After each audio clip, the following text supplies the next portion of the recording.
ဖေမြင့်နှလုံးသားအာဟာရနှင့်ဘဝကိုအသက်တဖန်ပြန်နေရဦးမည်ဆိုလျှင်တနေ့တုန်းကကျမကိုတယောက်ကမေးသည်ဘဝကိုအသက်တဖန်ပြန်နေရလေဘာတွေအပြောင်းလဲလုပ်မည်လဲဟု၍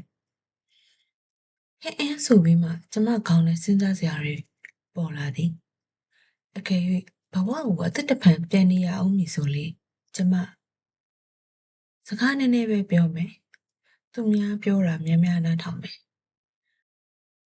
အိမ်မှာကော်စောကစောထင်းပေချန်နေပြီးဆိုဖာကဟောင်းနှံမှဲမိန်နေပြီဆိုလျင်လေမိတ်ဆွေအပေါင်းအသင်းများကိုတော့ညစာဖိတ်ထွေးအောင်မည်အတန့်အပြန့်ထားသည်ဆိုသောအိမ်ကန်းထဲမှာလဲကျမပြောင်းမှုပေါက်ပေါက်စားချင်စားမည်တယောက်ယောက်ကမီးလင်းပူမှာမီးမွေးချင်သည်ဆိုလျင်လေအမှုံအမိုက်တွေဖြင့်ညစ်ပတ်မှာတိတ်ဆိုးရိမ်နေတော့အဖိုးကသူငငယ်တုန်းကအကြောင်းတွေအရှိကြီးရှောက်ပြောနေလျင်လေကျမအချိန်ပေးနားထောင်မည်နွေရာသီနေ့လေကင်ကားစီးသွားသောအခါဖေးသိမ်ပြီးစပရေးဖြန်းပြီးစကျမစပင်တွေပြက်ကုန်မှမှုကားမှန်တွေအတင်းအကျပ်တင်ခိုင်းတာမျိုးကျမမလုပ်တော့နှင်းစီပွင့်ပုံဖော်ထားသည့်ပန်းရောင်ဖျောင်းတိုင်ကိုစတူထဲတွင်အရေးမပြောမီမိထွန်းပြစ်မိမြက်ခင်းကပေချမ်းမှာစိုးရိမ်မနေပဲခလေးတွေနဲ့အတူရောတိုင်ပြစ်မိရုပ်မြင်တန်းကြားတဲ့တကယ်ဘဝကိုမြမြပူကြီးကငိုစရာရှိမဟုတ်ရဲစရာရှိရဲ့မည်ကျမခင်မွန်းတဲ့ထမ်းပိုးနေရသည့်တာဝန်တွေကိုယခုထပ်ပို့ပြီးကျမမျှဝေထမ်းဆောင်မည်နေမကောင်းသည့်အခါကျမအိပ်ရာထဲလဲနေမည်ကျမသာထမလာလေတလောကလုံးကမောက်ကမဖြစ်ကုန်တော့မည်ဆိုတာမျိုး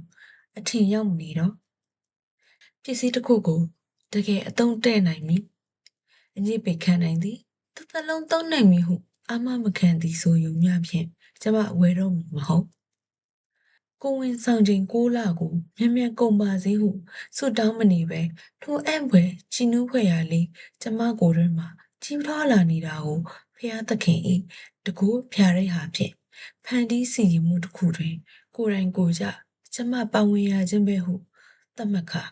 ရင်းအချိန်တိုင်းကိုနှစ်သက်မျက်နှိုးခြင်းဖြင့်ကျမကလေးငယ်ကရုတ်တရက်တရှိုးတို့ဝင်ဖက်ပြီးနန်းသည့်ခါမျိုးတွင်သွားစမ်းနောက်တော့မှနန်းအခုထမင်းစားတော့မယ်လက်တွေချွေတွေသွားစေးစမ်းဆိုတာမျိုးဘယ်တော့မှမပြောတော့ပြီးတော့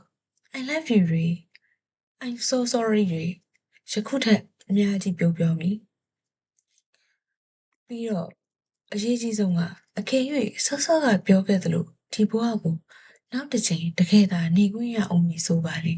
မိနစ်တိုင်းကိုအမိရဖမ်းဆုပ်ကတေးသေးချာချာမှတ်မှတ်ရကြည့်ပြီးပြည့်ပြည့်ဝဝနေမည်ဘယ်တော့မှလည်းပြန်ပေးမည်မဟုတ်တော့